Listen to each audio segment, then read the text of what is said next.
Tila naungusan umano ng abogado ni VP Sara si House Lead Prosecutor Jervil Luistro sa unang closed-door pre-trial conference. Dahil dito, ayon sa informant ng Billionaire News Channel, umiinit ang ulo ng isang private prosecutor. Narito ang exclusive Agenda Weekend Report ni Hannah T. Tila kinain ng buhay ng lead legal counsel ni VP Sara na si Attorney Sheila Sison, ang House Lead Prosecutor na si Representative Jervil Luistro. Ganyan kung ilarawan ng informant ng Billionaire News Channel ang day 1 ng closed-door pre-trial conference para sa impeachment case ng bise. Nangibabaw daw kasi ang defense team sa mga talakayan doon. Unprepared umano para sa informant ang House Prosecution sa naging arguments ng defense team ng bise na kalaunay naging dahilan daw para mas maging aktibo si Private Prosecutor Lorna Kapunan sa diskusyon.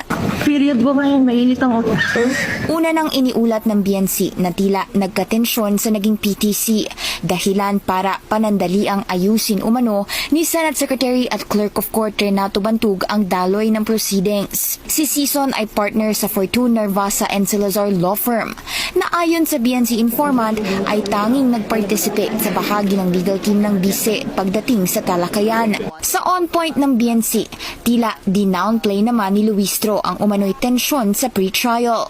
It was between you and Attorney Sheila Huba? No, not necessarily, no. I would charge the exchange of arguments as merely maintaining our respective positions, mine for the prosecution and hers for the defense, no? But I do not describe it as tension. It is merely disagreement and opposite position and keeping our respective grounds. Ako in the prosecution at siya doon sa defense. Una na rin nilinaw ni Attorney Michael Poa na normal lang naman daw ang hindi pagkakaintindihan sa pagitan ng dalawang kampo.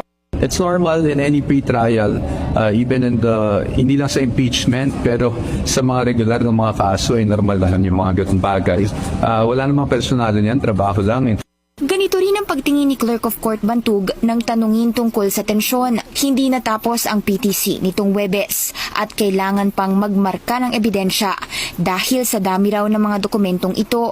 Ayon kay Luistro, partikular dyan ang sa issue sa confidential funds at unexplained wealth na paratang laban sa bise. Babalik sa Lunes, June 22 ang defense at prosecution sa Senado bilang pagpapatuloy ng pre-trial conference. Ang PTC ay para sa pagpapasimple ng mga issue, pagmamarka ng mga ebidensya, stipulation of facts at iba pa. Nagsumite na rin ng listahan ng witnesses sa impeachment court.